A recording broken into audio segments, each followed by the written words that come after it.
All right, welcome to Pro Football's first 50 years, where we take the past and we bring it back to life. Now, you can go online. I'm strictly talking the first 50 years here, from 1920 to 1970, especially if you're going to go back and check out a game from the 1920s or the 30s. You can go online and find out, obviously, who won the game, the box score, who scored a touchdown, how far a field goal was that somebody kicked, what the attendance was, where the game was played out. You might be able to find starting lineups for each team, but exactly what happened during the game? Well, thanks to old newspaper articles, we get to take a little bit of a deeper dive into each and every game during the first 50 years of professional football.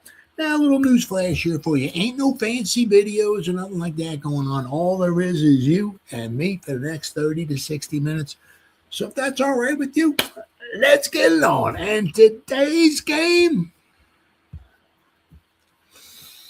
the Washington Redskins at the Pittsburgh Steelers at Forbes Field, October 4th, 1959. Now, this would be the second game of the season for both these teams. And after this, newsflash, after this game is over, both these teams would be 1-1. Matter of fact, everybody in the Eastern Conference would be 1-1 after this. It's just a little interesting. I mean, there was 12 teams in the league in 1959. After 3 weeks, there was only one team that was undefeated. That was the Green Bay Packers, and they would wind up losing their next 5 games and be 3-5. But anyway, there was a lot of parity early on. Anyway, now the Pittsburgh Steelers won their first game. Well, let's take a look at the schedule, shall we? Let's go to the Washington Redskins first. The Redskins got pummeled the week before, pretty much by, if not the worst, one of the worst teams in football. So they started off 0-1, and they, rather embarrassed, 49-21 to the Cardinals. I mean, just, they give up 7 touchdowns to the Chicago Cardinals. I mean, as you can see, I mean, it was not a banner season for the Washington Redskins. There weren't many banner seasons for the Redskins after they didn't win the champ. 1945, they went to the championship. They lost to the Cleveland Rams, 15-14. So there weren't many fantastic, wonderful seasons that they had. They had a couple winning seasons here and there. This was not one of them, as you can see, as they were coached by Mike Nixon. He's not a very good coach. They were 3-9, but that's all right. This is good compared to the following season. The following season, they would manage only 1 win. So this 3-9 looks pretty good when you only win one game the following season. So there's not much going on here. Although, as you can see, right, newsflash, spoiler alert, I do apologize. The Redskins would win this game. They would beat the Steelers 23-17.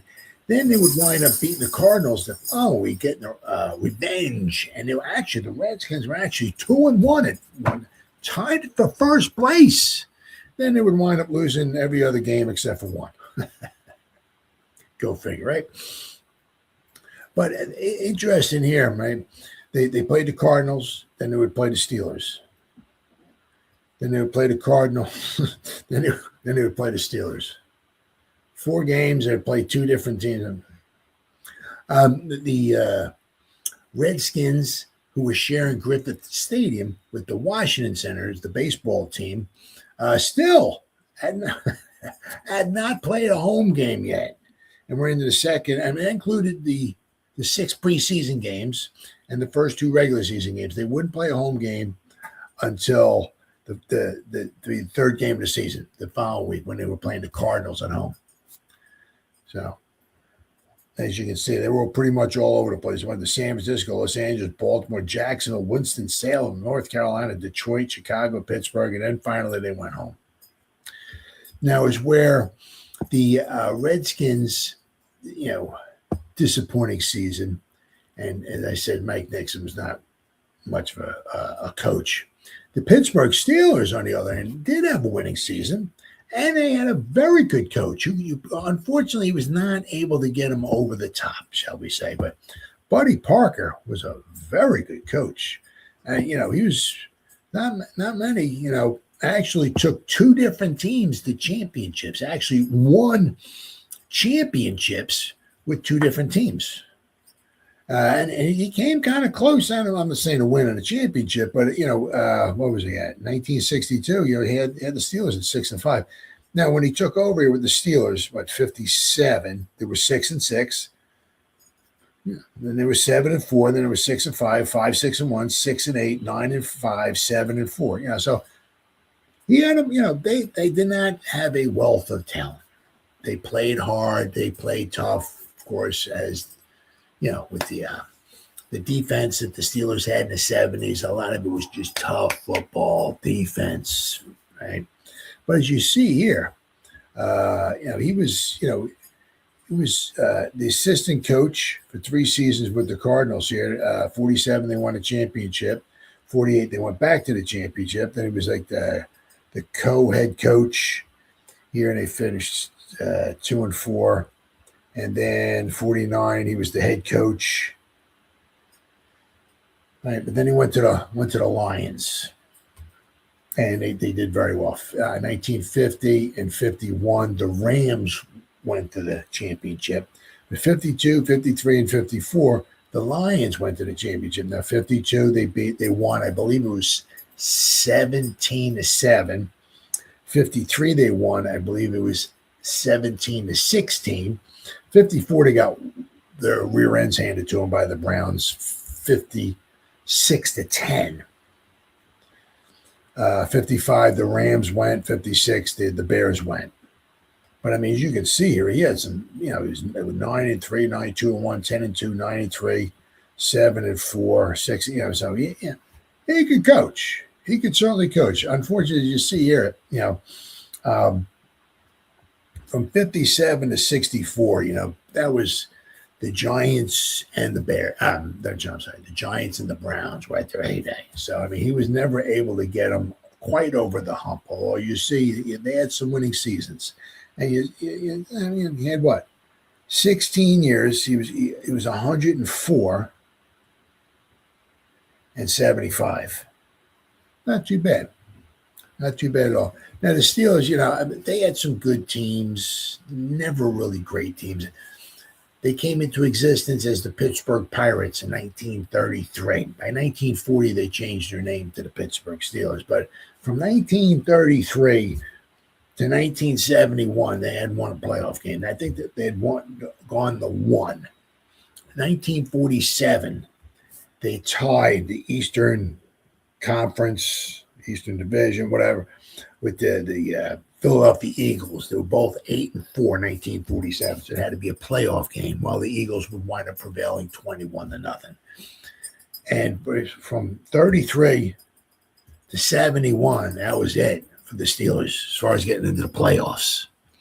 And of course, in 72, they had the Immaculate Reception. Then they lost the 21-17, they lost the championship game, the AFC championship game to the Dolphins. But of course, after that, that just started the dynasty for them. 74, they won their first Super Bowl. 75, they won another one. And the rest, as they say, is history. But they had some good teams, but they were never. They always seemed like there was always somebody in front of them that were playing better. Whether it was the Browns, whether it was the Giants, whether it was the Eagles, or whether it was another team, they always had a hard time being number one. But as we see here, this season here, they had a winning record, but they were 6-5, which from the 6-5-1. I do apologize. So when the Giants were 10-2, once again, you can see they had a good team, but it was never quite good enough. This game here was played at Forbes Field. Of course, just one of the many that got built in the early 20th century. And even though it was made out of like concrete and steel, as time went on, unfortunately, it just became obsolete and, is what it is. So let's go here.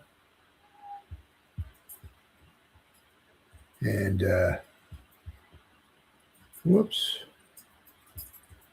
Okay, share the screen. Go to good old Wikipedia, Forbes Field. Now, of course, a lot of Forbes Field is pretty much baseball oriented, but right. Forbes Field is a baseball park in the Oakland neighborhood of Pittsburgh, Pennsylvania. From 1909 to 1970, it was the third home of the Pittsburgh Pirates. Let's see. It also served as for the University of the Pitt Panthers, and of course obviously the Pittsburgh Steelers. It was the first home of the Pittsburgh Steelers. What do we got? The U.S. $1 million project was $1 million was launched by Pittsburgh Pirates owner Barney Dreyfuss to replace his franchise second home, the Exposition Park. The stadium is made of concrete and steel, the first such stadium in the National League and the third in Major League Baseball. In a bid to be more durable than wooden ballparks, the Pirates opened Forbes Field on June 30th, 1909 against the Cubs, and played their final game against the Cubs on June 28, 1970. The field featured a large playing surface with the batting cage placed in the deepest part of center field during the games. Seating was altered multiple times throughout the stadium's life. At times, fans were permitted to sit on the grass in the outfield during the overflow crowds. The Pirates won 3 World Series while at Forbes Field. The Pittsburgh Panthers football team had 5 undefeated seasons before moving in 1924. 1958, broadcaster Bob Prince dubbed Forbes Field the House of Thrills for the then resurgent Pirates in several games that saw late-inning heroics. And, of course, the Pirates won a dramatic 1960. Bob Mazeroski hit a home run over left field fence. I believe Yogi Berra was out there, watched the ball fly over the fence in the bottom of the ninth, and they won the World Series. Dramatic, you know. Now, if you look here, 1903, Pittsburgh Pirates owner Barney Dreyfuss began to look for ground to build a larger capacity replacement for the team's then current home Exposition Park. Dreyfuss purchased 7 acres of land near Carnegie Library of Pittsburgh. With the assistance from his friend, the low-priced land was selected so Dreyfuss could spend more on the stadium itself. Now you look here, right? I mean, if I can see how far I can, right? I mean, it's just the way it was. I mean, being placed where it got placed, you know, with the well, we'll show you some pictures, you know, like where the streets were at and all, but just see how crazy it was, right? 365 down here, out there, it was 300, but right down the line, it was 300. I mean, whew. What you see in the alleys, 406 and 408. Nowadays, that's like straightaway center field is 408. Straightaway here was 457 feet. I mean, that's a shot. He also, the owner wanted a big ballpark. He didn't want no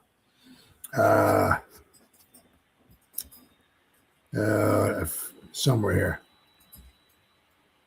He didn't want any cheap home runs in his ballparks. That's why he built it really, really big. Dreyfuss announced that unlike established wooden ballparks such as the Polo Grounds, he would build a 3-tiered stadium out of steel and concrete to increase longevity, the first of its kind in the nation. Initial work on the land began on January 1st, 1909, but the ground was not officially broken until March 1st. Well, I mean, you know, to begin breaking ground on January 1st, I mean, the first of the new year in Pittsburgh, it's a little cold there.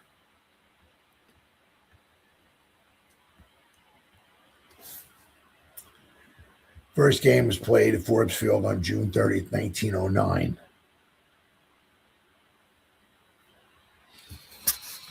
Let's see. The stadium is widely considered the best in the league. Dreyfuss hated cheap home runs and vowed he would have none in his park, which led him to design a large playing field for Forbes Field. The original distances to the outfield fences in left, center, and right field were 360, 462, and 307 down the line. Wow. Holy cow, it was 400 feet down the line. Woo. Now they did see, this is here, the Forbes Field outfield wall and flagpole at its original location in Oakland. After they tore the stadium down, they kept the wall there. and the flagpole.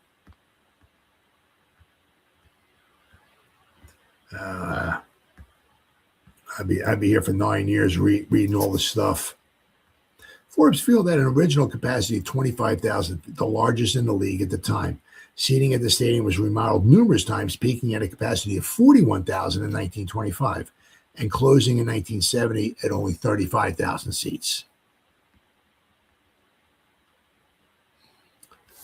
Though Forbes Field was praised upon its opening, it began to show its age after 60 years of use, sadly. The park was the second oldest baseball field in the league at the time. Only Shibe Park in Philadelphia was older, and that was replaced by Veterans Stadium. You got memorials here. The left field wall was moved to PNC Park in 2009, 406 feet. You got the Forbes Field Monument in Pittsburgh, Pennsylvania. Very cool. Obviously, baseball was there. I mean, yeah, big field. Here we go, football. University of Pittsburgh's football team moved from Exposition Park into Forbes Field upon its opening in 1909 and played there until 1924 when it moved into the larger Pitt Stadium only just a few blocks away. In their first game at Forbes Field on October 16, 1909, the Panthers defeated Bucknell 18-6. Let's see. 1926 Carnegie Tech Tartans football team pulled off one of the greatest upsets in sports history by defeating the 8-0 Notre Dame Fighting Irish, shutting them out 19-0. Legendary coach Knute Rockne thought the Pittsburgh team would be easily defeated and did not show up for the game.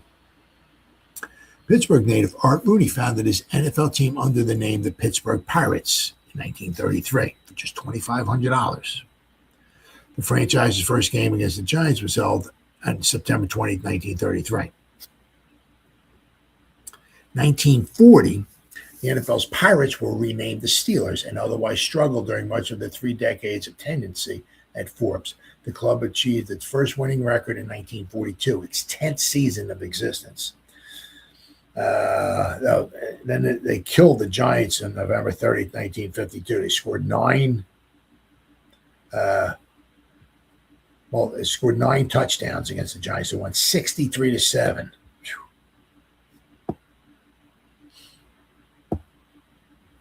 University of Pittsburgh acquisition of Forbes Field 1958 gave the Steelers some options and then began transferring some of their home games to the much larger Pitt Stadium that year. The Steelers played their final home game on Forbes Field on December 1st, 1963. The franchise then moved to Pitt Stadium exclusively for the following season.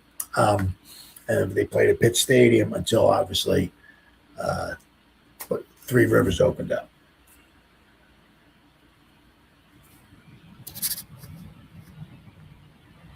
And boxing was held there. All kinds of things were held there.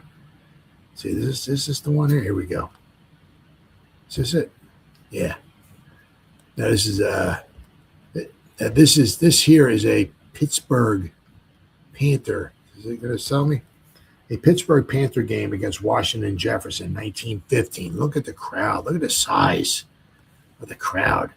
Washington Jefferson back then was coached by, maybe not that exactly that year, but they were coached by Bob Folwell, who was the first ever coach of the New York Giants in 1925. He only coached the Giants for 1 year in 1925. But when Bob Folwell was the coach of Washington and Jefferson, oh yeah, that powerhouse. They were good. They were very, very good. So this is a game that said, I'm an idiot. 1915. I mean, look at the crowd. I mean, my goodness. I guess up here must be where the press box and all, I guess. But I mean, my goodness, look at the people. I mean, wow. Packed. Overflow crowd over here. Overflow crowd over here. I mean, holy cow. Hey, wow. Unbelievable. We got a bunch of pictures here. I got some, that's the outside of it. Here's the dimensions here. I guess this must have been after a while, because I think they said originally it was 370 something down the lines, but yeah, it was a big ballpark. I mean, in the alley's over 400 feet. That's huge. 457. Wow. A big ballpark. Left field bleachers at Forbes Field. You notice like everybody's got a hat on. But I mean, it's just amazing. I mean, just, the crowd, you know, I don't know what that is. Forbes Field. Oh, there's Forbes Field. There's off in the distance. It was like an auto race here. Forbes Field outfield wall and flagpole at its original location in Oakland. I mean,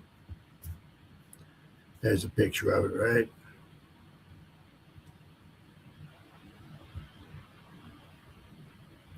A recreated entrance, including ticket window located near the remaining outfield wall.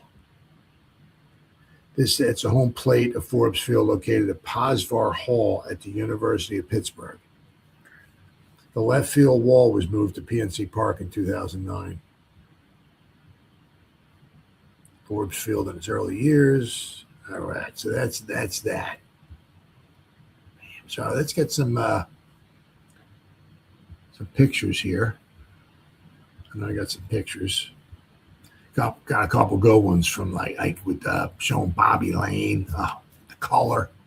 Oh, man, love it. All right, so please forgive me. I got so many tabs open up here. Here we go. All right, you got some good color pictures here. All right, look at that. Look at. Let's see if I can not screw this up too much. There's Bobby Lane there. This is 62, I think it is. Yeah, Bobby Lane drops back in 1962. Looks like it might be against the Packers.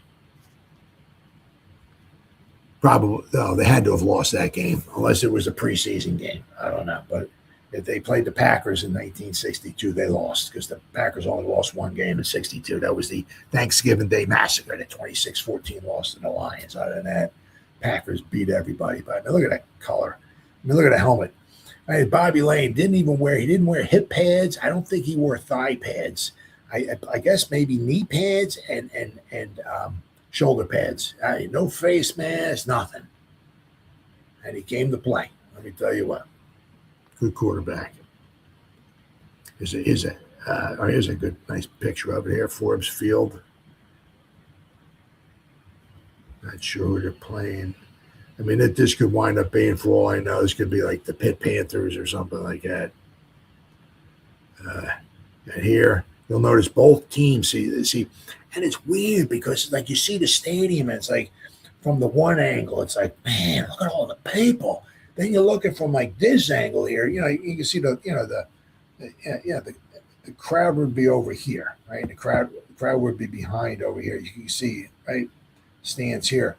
But you look where the scoreboard, you look out over here, it's like, my God, nobody's there. Now, I don't know if anybody's there or not, but I mean, but you can also see here, right, both teams were occupied the same sideline. Now, this could be the Steelers versus the Giants. That's let's see here. I don't know if I can zoom in. Hold on. Let's see. Hold on. Can we? Oh, it's not going to let me freaking do it. Unbelievable. Hold on. Yeah, it could be. Yeah, New York. It could be. No, it's not. I hate when it does that. I'm sorry. New York Giants and Pittsburgh. Yep. Yeah, first quarter, Pittsburgh's winning 7-0. There you go. All right. There you go. This here. Now, sometimes you don't know. See, some of these this could be a paint is a painting. You're drawing a painting. Some of this stuff's AI. But, I mean, you can just see, just really, beautiful. Once again, I'm an old fart, as you can tell. And I just love the old. Now this here, look at this. I mean, this must be, I guess, a building close by, and people are, right, cheering on. So you can see, like, in the outfield, there's like nobody. Obviously, because, either a road or there's some obstacle there where they, I guess, couldn't put stands out there. Let's see here. You see, I mean, the set of stands come over here and just end right about here. I don't know why they didn't bring them all the way farther around. Who knows?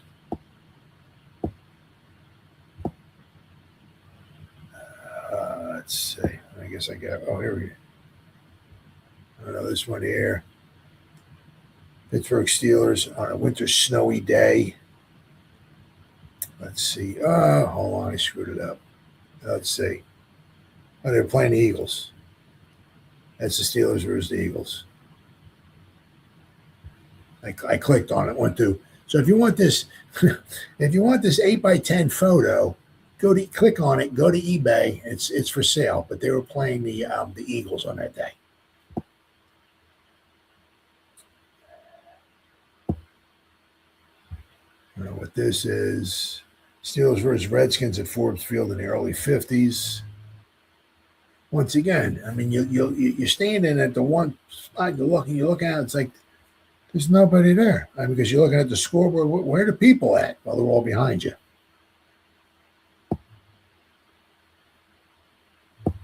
Same thing here. All right. Jim Brown. Oh, right there. All right, so this is the Browns. Came to play the Steelers. Now, of course, let me go back here. One of the most famous. Did I screw it up? Yeah, I guess I did. Well, hold on. Let me see here. Okay. Oh, wait. One of the most iconic. Did I screw it up again? There it is. One of the most iconic. There you go. Pictures of all time is 1964. Waddy Tittle got hammered in the end zone. His helmet came off. His helmet was cracked. This cracked helmet, I believe, is in the Football Hall of Fame. As you can see, you can zoom in. He's got blood coming down here. I think he got like a cracked rib or something. He got messed up bad on this play. But this is 1964. This was not a good year for the Giants. I can tell you that. But just some real beautiful, and once again to me, Forbes Field, 1949, action first NFL season between the Giants and the Steelers. All right, so you can see, if you're looking at the right area, right, you can see where all the crowd is at. But just, very classic.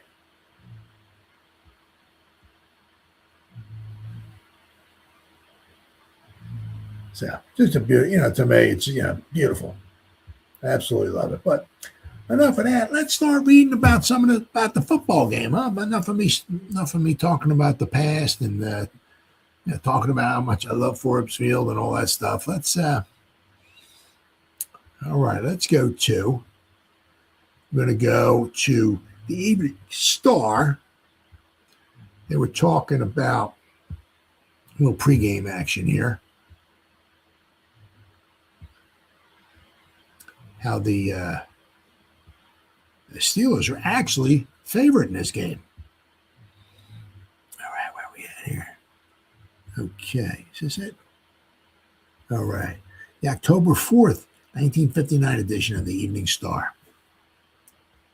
Now, funny that the day before, the night before, the Colts and the Bears actually played on a Saturday. But we see here, Steelers 7.5-point pick over the Redskins today. Oh, well, you know what? Take the Redskins and the points. Lay $1,000. That's your pick of the week. Can't lose. That's the lock of the week. Take the Redskins and the points. The Redskins meet the rejuvenated Steelers here tomorrow, hoping to prove that last Sunday's 49-21 defeat by the Cardinals was a horrible mistake. But the odds makers favor the Steelers by 7.5-point margin. A clear, cool day is forecast, but the pinch of the steel strike beginning to be felt in the area may hold the attendance to 25,000 or less. Let's see, what was the attendance here?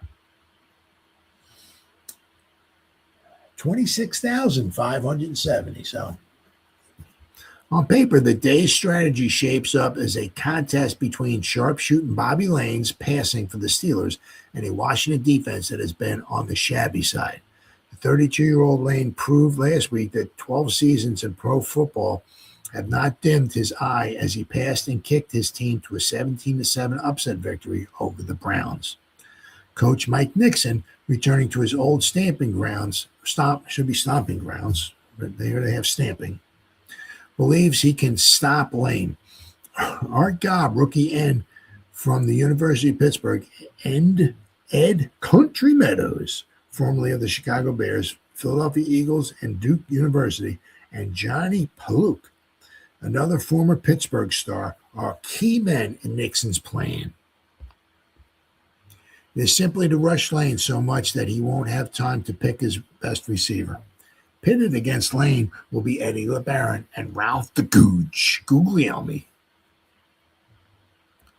Two former Redskins, Dick Alban and Leo Elter, and a former Maryland star, Mike Sandusky, will play for the Steelers.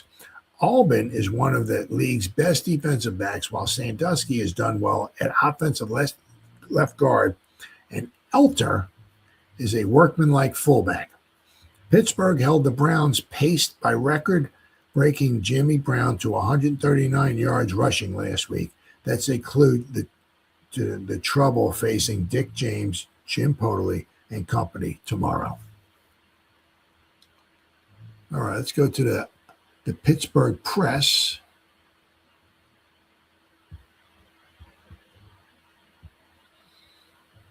The October 4th edition of the Pittsburgh Press. There we are.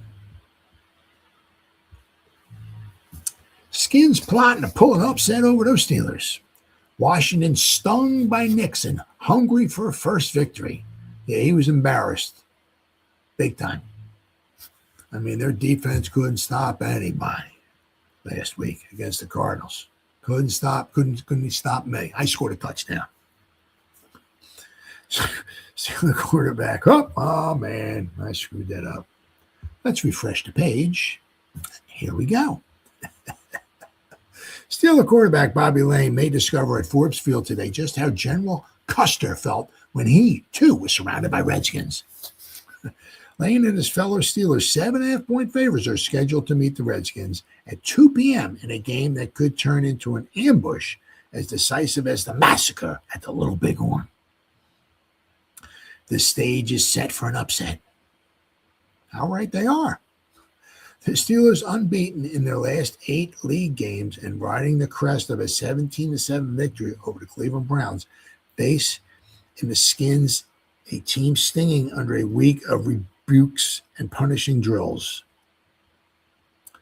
Well, after the Redskins had got cremated by the Cardinals, Mike Nixon did say after the game, he said, there's going to be some, I don't want to say punishment laid out, but he said, we're going to be out there drilling. He said, if we need to be out there for 5, he said this, for 5 hours practicing, we're going to be out there for 5 hours practicing. Now, of course, you can't do that nowadays because the guys, they make too much money. You don't want to have them out there for too long a time. Despite the fact that they appeared a stronger team on paper, the Steelers face a team that is equally big and equally fast, perhaps even hungrier for a win. This combination of ingredients has fashioned up set in the past. Offensively, there was little doubt that Coach Mike Nixon, the sitting bull of the Invaders, has the Braves to tackle the Steelers and Eddie LeBaron, a tiny but dangerous quarterback. The Skins have a quarterback who can unload a bomb anytime he throws a pass. The Skins have runners, too. Fullback Don Bossler, halfback Ed Sutton, and Dick James, the latter a quick-thinking youngster from Oregon. Now, Dick James the week before scored 3 touchdowns, the only 3 touchdowns that the Redskins scored. Dick James, the quick-thinking youngster from Oregon, who is growing in stature the longer he plays in the National Football League. The offensive line, a unit which holds the key to LeBaron's success, is an effective unit, spearheaded by a pair of veteran guards in Red Stevens and 282-pound Don Ball. Now, that's big back in the day. 282 pounds. Woo! And who has been shifted from tackle to make up for the loss of retired Dick Stanfill.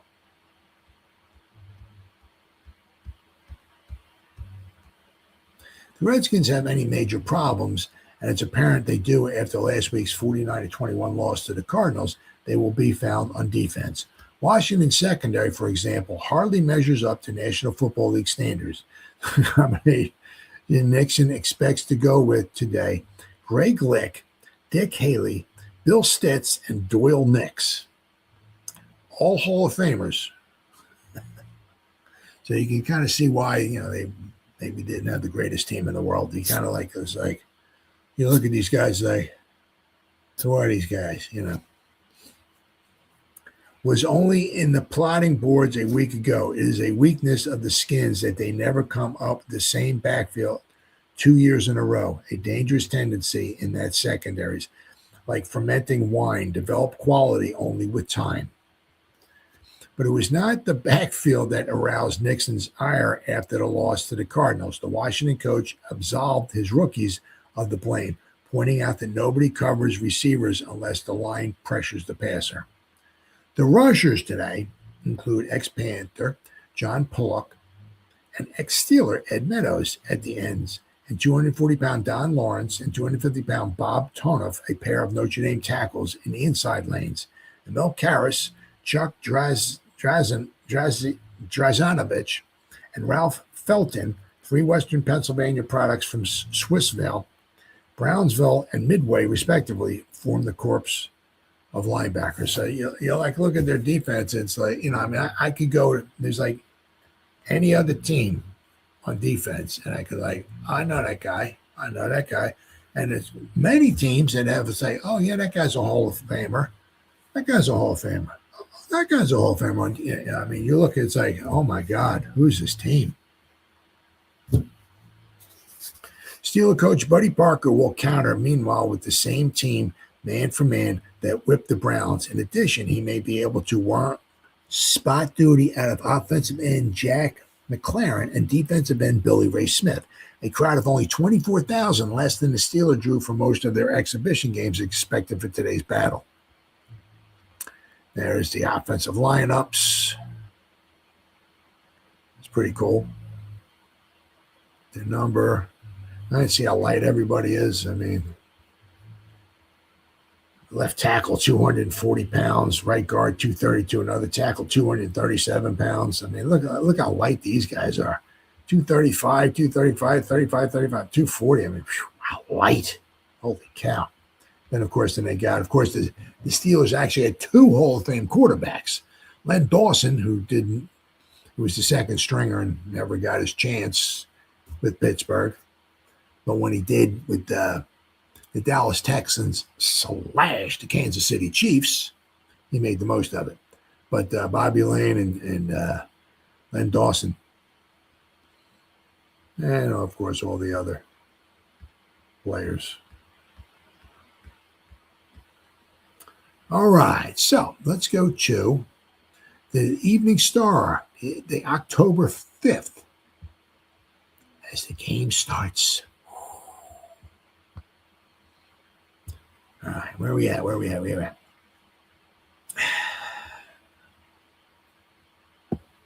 Okay. Oh, here we go. October 5th, 1959 edition of the Evening Star. Baker Guglielmi, the Googe, provide punch in upset of Steelers. Whoa, that's way too close. That's better. Sam, a little bit. All right, we got Sam Baker's toe, Ralph the Googe pitching arm, and Dick James' sharp eyes comprised the anatomy of an upset yesterday in Pittsburgh, where the underdog Redskins defeated the Steelers 23-17 in one of the day's numerous pro football surprises. As I said, after the first 2 weeks, everybody there was no team in the East that was undefeated. Everybody was 1-1. Baker's 3 field goals, good for 25, 47, and 48 yards, and the Googe's touchdown passes of 70 yards to Bill Anderson and 26 to Joe Walton gave the Redskins their first league triumph in two tries. It also ended a 5-game losing streak that included the team's last 4 exhibitions and a 49-21 drubbing by the Cardinals in their league debut. James' interception of Bobby Lane's pass to Buddy Dial in the last minute of play shut the door on the resurging Steelers when the Redskins defense seemed to be fading fast in the 85-degree heat. It sent a disgruntled crowd of 26,579. Now, that's in Pro Football Focus. They let's see, is that what they had? 26,570. So 26,500. Yeah. All right. Disgruntled crowd of 26,579 Steeler fans away, mumbling, and left the National Football League's Eastern Division in a happy traffic snarl, with all 6 clubs deadlocked at 1 game and 1 loss, 1 win, and 1 loss apiece. Everybody. I didn't do much the rest of the afternoon, said James, who played offense and defense and led the Redskins ball carriers with 42 yards and 11 tries. But I happened to be in the right spot at the right time. It was exactly where Coach Mike Nixon, sweating out his first league victory as a head coach, wanted him to be. It's good to get that first win on the board, Mike confessed later, but I still say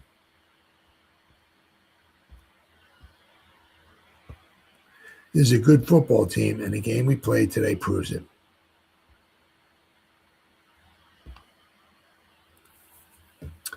Meanwhile, Gene Brito, former star defensive end with the Washington Redskins, now with the Rams, has a broken ankle and will be out of action for a few weeks. Anyway, Redskins did a complete about-face in whipping the 7.5-point favorites, who had upset the Browns 17-7 the week before. They put the pressure on the opposition's passer. They made the big play on third down when they needed 9 and 10 yards and even more. They threw the bombs. They tackled hard, hitting like they meant business. They didn't fumble, and they grabbed the one bobble made by the Steelers. In a word, they looked like Team Nixon said he had all the time. Now, the week prior, the Redskins pretty much shot themselves in the foot, and they couldn't stop anybody, but they between interceptions and lost fumbles, they shot themselves in the foot time and time again. Meadows and Click. The 2-player transactions Mike made last week, signing defensive end Ed Country Meadows as a free agent and trading Pittsburgh a draft choice for defensive halfback Gary Glick, looked awfully good. Meadows, along with Bob Toneff, Johnny Pollock, Chuck Jarzanovich, and when he was in there, Chet Ostrowski, crowded lane like streetcar strap hangers. All right. Glick creamed his old teammate Ray Matthews on an attempted pass early in the game, tackled Shirley, protected his pass zone adequately, and generally performed as expected. Don Bishop, the defensive halfback who beat Gary out for a job with Pittsburgh, was on the other hand a sitting duck for the Googe's passes. Lane's 21 completions and 41 throws for 226 yards and 1 touchdown are tribute to the old gaffer's skills. For the Redskins, defense looked much tighter yesterday. The only real bad play was a costly error by rookie Ben Scotty of Maryland, who tried to knock Pete Brewster out of bounds with a shoulder block in the third quarter, only to have the one-time Cleveland Browns star brush him off and go 30 yards. As you got the shoulder, you got to wrap up. What is this with the shoulder crap? Wrap up. Unbelievable. Let's see here. Let's see. Turn the pages here. Whoops. I'm going to have to go one more page after this one. If you need tires, yeah, looks like what, maybe $8.95 for a tire. That's a good price. There we go. $8.95. Wow, it's $9. 36 tires for 4 tires. $36 for 4 tires. Wow, I can afford that. What do we got here? We got a little bit of action here. Ed Meadows, Number 83 of the Redskins attempts to pull back Leo Elter of the Steelers, but the Pittsburgh fullback gets through for a 4-yard gain in the second quarter. Number 30 of the Steelers is Tom Tracy. The Redskins upset the Steelers 23-17, and now the Eastern Division of the National Football League is one big happy family, with all 6 teams tied at 1-1 records.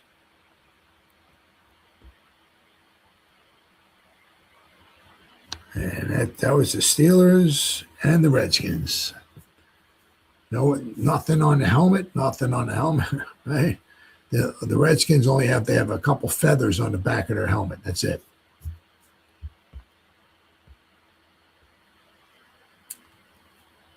So after the guy tried a shoulder tackle, the one guy got loose for 30 yards for Pittsburgh's first touchdown. Would have wrapped them up. Maybe they don't score a touchdown. The Redskins' performance also indicated that Nixon's new tough policy, which included a scrimmage last Wednesday, paid dividends. It could have boomeranged for the veterans were wilting like 4-day-old lettuce at the finish, but it didn't, thanks to James. I hope that Nixon doesn't give us another week like the last one, said Drazanovich, a linebacker with 10 years service. I don't think I can make it. James, too, said he was whipped at the finish, although he is recognized as probably the best conditioned athlete on the squad. I was so tired, Dick said on after the game. Next to equipment manager Kelly Miller, James was the last man out of the dressing room. The Googe vindicates himself. Guglielmi's performance was a spectacular vindication for the one-time Notre Dame All-American who, in some quarters, had been labeled washed up. The Googes, 9 completions in 19 tries for 235 yards, surpassed his best previous day, also against the Steelers last year, when he had 10 receivers and 17 throws for 140 yards and 1 touchdown. The Googes' first 3 plays were passes, one a 48-yard toss to Jim Podoley that put the Redskins on the enemy 40.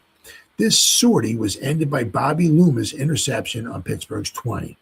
The Googe took his teammates into the Steelers' backyard 3 times in the first half, and while Pittsburgh had a defense to cope with the Washington 11's unbalanced line, it had nothing to combat back Baker's prodigious kicking. All 3 of the Sam field goals were straight as an arrow and booming with power. Baker, Sam, was a very good field goal kicker, and he was very good in crappy weather, like on mud. It was very good. Baker's kickoffs constantly arched into the end zone or beyond, too high for the Steelers to run back successfully. His 5 punts would have put Frank Merriwell of fictional fame to shame, averaging almost 46 yards as they spiraled perfectly through the humid air. Sam made it 9-0 at the half, and the Googe got some necessary insurance the first time he handled the ball in the second half. He threw to Anderson, who got behind Dick Alban, a former Redskin, for 70 yards and a touchdown. This play was set up by Dick Haley, All-American halfback at the University of Pittsburgh last year, who crowned a sterling defensive performance by pouncing on Larry Krutko's fumble on the Steelers' 30. Lane's passes to Jimmy Orr, the NFL Rookie of the Year last season, and Tom Tracy running put the Steelers in position for Lane's 32-yard field goal in the third quarter. But the Googe passes to Anderson for 18 yards, Walton 33 and 26 yards, got the second Washington touchdown that eventually spelled victory. Brewster's touchdown kept Pittsburgh flagging hopes alive, and they flamed up brightly when Krutko went over from the 2-yard line at the end of another 63-yard advance.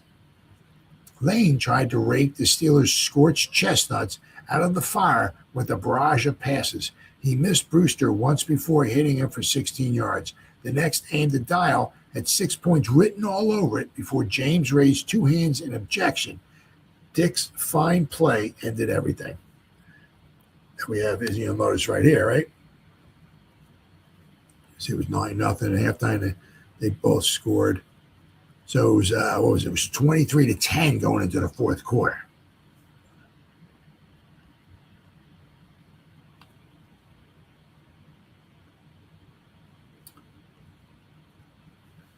All right, so let's go now to the Pittsburgh Sun-Telegraph, the October 5th, 1959 edition.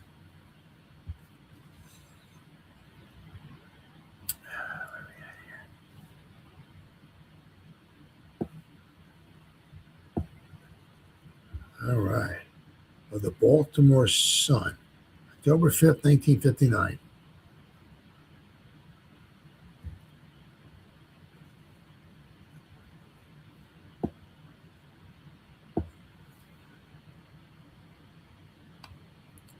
Redskins warned to play hard or be fired, defeat the Steelers 23-17. Now this is the Giants and the Eagles. The Eagles pounded the Giants. There we go. Baker kicks 3 field goals. The Googe throws for 2 scores to pace the attack. The Washington Redskins, with 19 of them under orders to play hard or get fired, stopped the Pittsburgh Steelers running and passing today to win National Football League game 23-17. Ralph the Googe fired 2 long touchdown passes to Bill Anderson and Joe Walton, and Sam Baker kicked 3 field goals to run the count just out of Pittsburgh's reach. The loss kept Pittsburgh from taking over sole possession of first place in the Eastern Division. Steelers remain in a tie for first, which also includes Washington, with 1 victory and 1 loss each. Washington coach Mike Nixon, furious when his club took a shellacking last week from the Cardinals, told 19 players they would be finished unless they played for their lives against the Steelers. The Googe and Baker were not among the 19, but several of the other stars of today's big victory were. Their status on the payroll, if they are still on it, probably was enhanced this bright sunny day. Pittsburgh was hardly in the game until the second half. Bobby Lane strode to end Jimmy Orr and Pete Brewster, and good runs by Tom Tracy set up a field goal from the 32 by Lane and a 30-yard touchdown pass from Lane to Brewster in the third period. Larry Krutko bucked over from the 1 for the Steelers' other touchdown in the final quarter. The score at halftime was 0 for Pittsburgh and 3 field goals for Baker and Washington. Neither running attack was completely in gear, and once Don Bosler got tired, Washington's running game was as poor as Pittsburgh's. Tracy got a couple of good runs for the Steelers, but Lane's passing before the half was ineffective.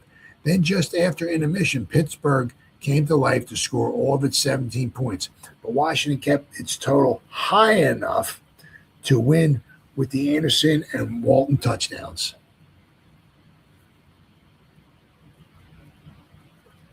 All right, let's see what we got here. This will be the Pittsburgh Sun-Telegraph. All right, let's try the next one here. Pittsburgh Sun-Telegraph. Where are we at here?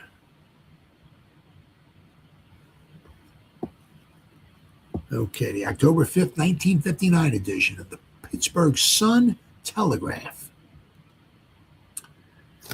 There's a good picture right here. Bobby Lane getting off a pass. Bobby Lane pitching one for the Steelers against the Redskins and losing 23-17. He had lots of time on this one as his line held off the rushing defenders. However, it was not always thus, and the Steelers found themselves 1 touchdown shy when the clock ran out on them. Sam Baker's 3 field goals decided the game. Now, if you look here, once again, I said, he may not even had any frame. Maybe a small thigh pad, but you see here, like Bobby Lane, as I said, he had no hip pads. And I guess maybe no, I don't know if he had knee pads. Don't look like he has any knee pads here. But he had like nothing. He wore like nothing. Obviously, no face mask. So, Steelers flop a puzzle. How does a football team deteriorate from one which makes practically no mistakes to one which had to struggle to do anything right in one short week? If you can figure it out,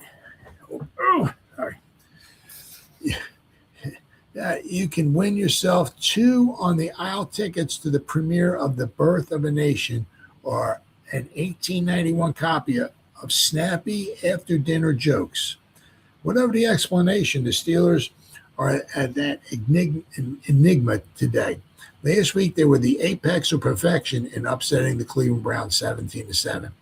Yesterday, they scored 17 points again, but the toll wasn't enough as the Washington Redskins, a team which was threatened with all punishment permitted under law by owner George Preston Marshall and coach Mike Nixon for a miserable 49-21 showing against the Cardinals, upended the Steelers 23-17 before a lukewarm crowd of 26,500 at Forbes Field.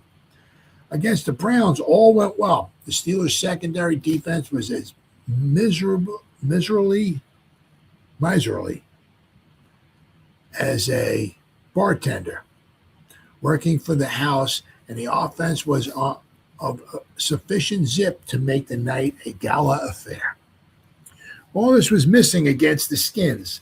The left side of the defensive backfield suddenly went to pot, and the offense was successfully only in failing to come up with the key plays which would have kept the club on the move.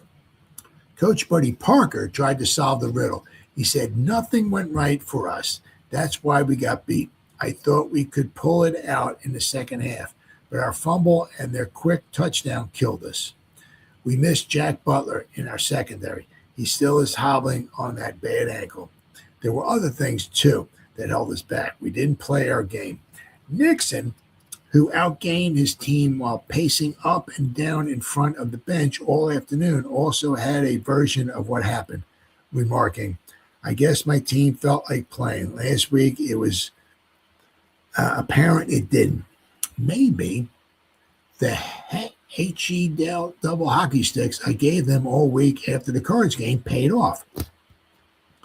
My freshmen Dick Haley, Art Gobb, and Ben Scotty all played fine defensively in the backfield. That's where we were weak against the Cardinals. I'm going to work the club hard and long again this week because I think it still needs more tuning, my bad."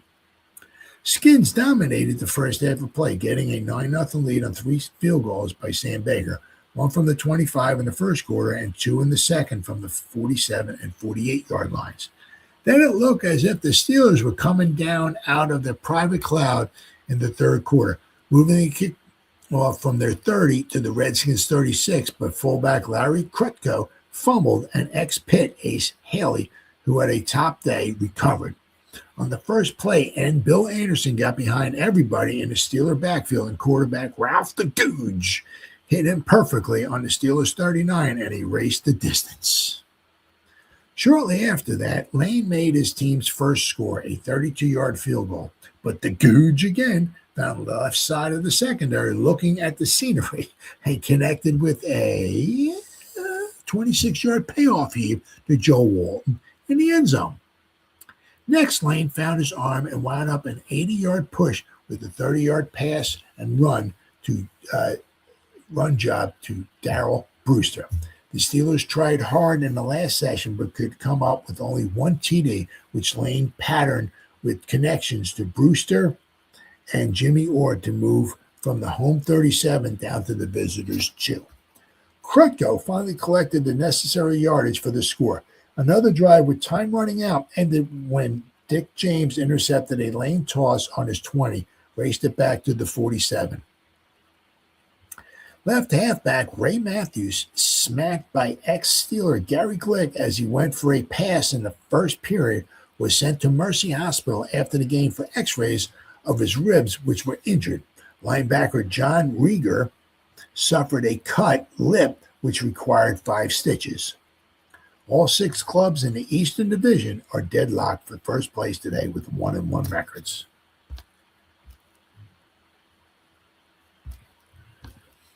All right, and we got one more here. This is the one I read before. This is the Pittsburgh Post-Gazette. All right, so let's go here. The Pittsburgh Post-Gazette. Where are we at here? There we are. The October 5th, 1959 edition of the Pittsburgh Post-Gazette. Steelers surprised by Skins. Sam Baker's 3 field goals and 6 teams are tied. The Pitt alumni known professionally as the Washington Redskins, staved off a late rally of the Pittsburgh Steelers yesterday at Forbes Field to cling to a 23-17 victory. That helped throw the Eastern Conference race in the National Football League into a six-way tie, with each entry breaking even in two starts. A shirt-sleeve crowd of 26,570 jeered the favored Gold and Black throughout a sluggish first half, then cheered them in a comeback which died on a last-minute pass interception by Dickie James on the visitors' 20-yard line in the final minute of play. Three ex-Pitt grid figures, Mike Nixon, Bill McPeak, and Ernie Hefferly, now Redskin coaches, sweated out the thriller in front of the visitors' bench. Richie McCabe, former Panther halfback, out with an injury, worked the telephone from the scouting box. And out on the field, Dick Haley, halfback star of last season, sparkled as a rookie safetyman, while Art Gobb, Mean, John Pluck, and Joe Walton contributed to the upset. Walton had the 26-yard TD pass from Ralph the Googe, ex-Notre Dame quarterback and ex-All-American, too, who started and played most of the game, while Eddie LeBaron came in for short spells. The former Irish ace, the Googe, also heaved 70-yard pass to Bill Anderson, but actually the difference between the rivals at the finish was 3 field goals by Sam Baker to outscore the 1 field goal kick by Bobby Lane. Continue to page 27. All right. It's here somewhere. I know it. I can feel it. Oh, there we go.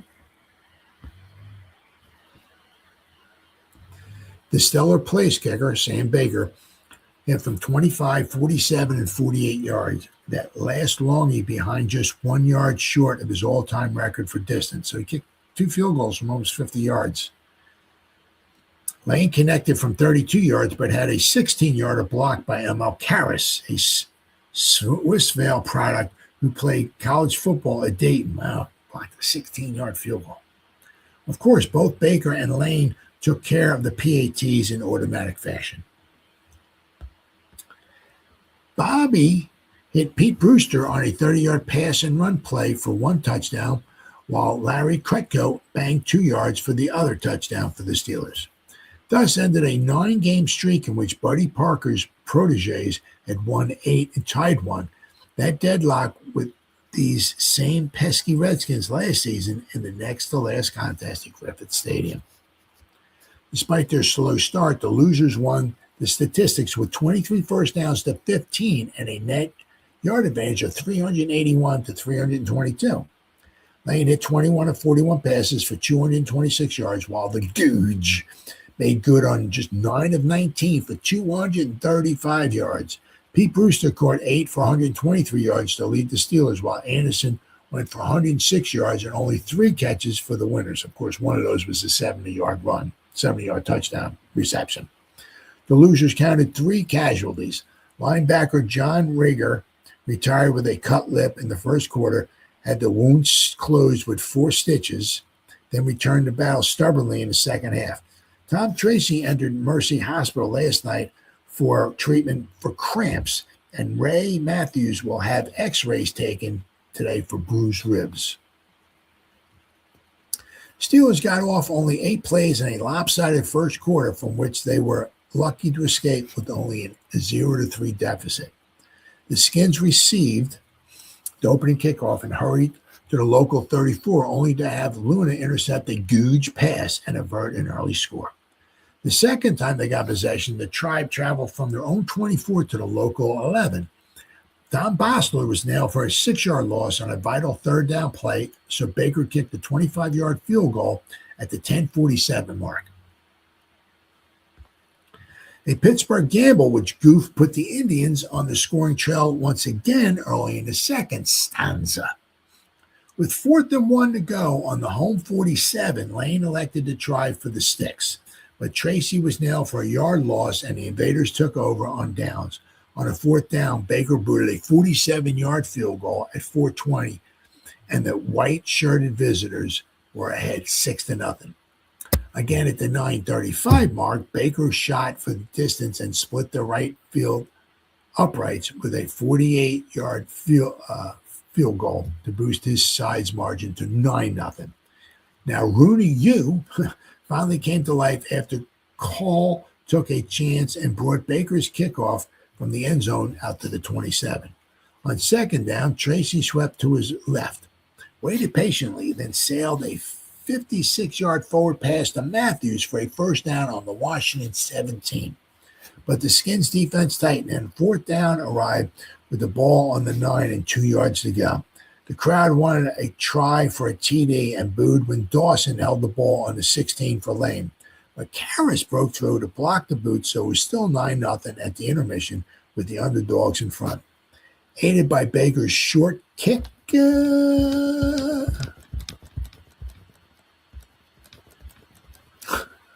Kickoff starting the second half, the Gold and Black perked up with a couple of first downs to reach the enemy 36. But Krutko fumbled, Haley recovered, and the threat fizzled. Now on first down, the Googe sailed a long pass to Anderson behind Alban, and the receiver kept going for 70 yards and a touchdown. Baker converted with only 2:54 gone in the third quarter, and the score zoomed to 16-0. Another drive by the Steelers petered out, so Lane kicked a 32-yard field goal, with Dawson holding to shift the scoreboard to 16-3. The Redskins got going immediately, moving 74 yards on 8 plays, with the Googe heaving the last 26 to Walton in the end zone at 10:27. Baker converted to widen the lead to 23-3 for the Redskins.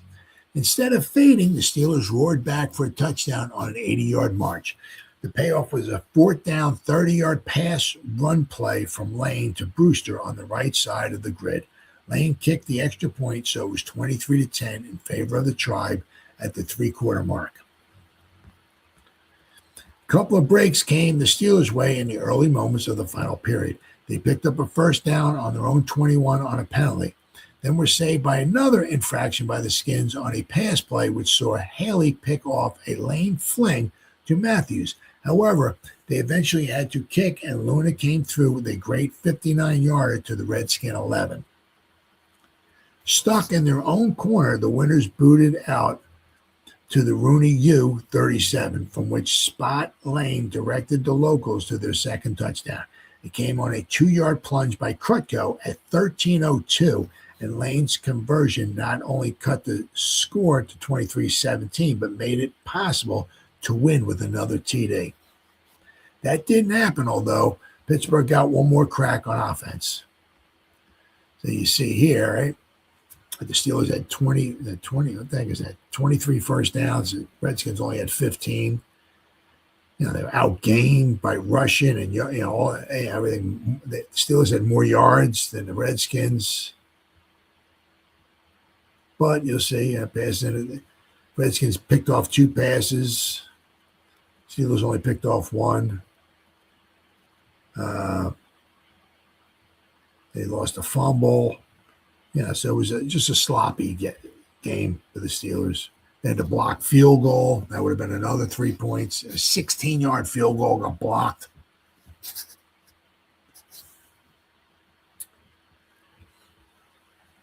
I mean, and this is wrong here. This is Sutton did not have 70 yards. He had 7. James at 42. Bosler at 39. I think this is 7 yards here. But they ran the ball 31 times. They didn't even average 3 yards a carry, the Redskins. Once again, mistakes will get you.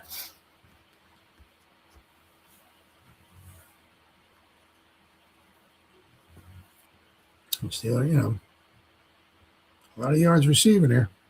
A lot of yards receiving. Same thing here. But the mistakes will get you. It just goes to show you, on any given Sunday, anything's possible. I mean, one week the Redskins get blown out by pretty much the worst team in football, and then they come on the road against a team that just beat the freaking Browns, and they wind up beating the Steelers. But as I said, a lot of it's got to do with those turnovers. Just goes to show you also any given Sunday.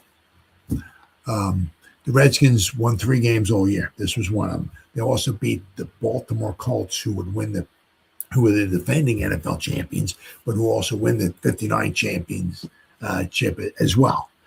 Colts only had 3 losses. One of them went to the Redskins. Redskins only had 3 wins all year.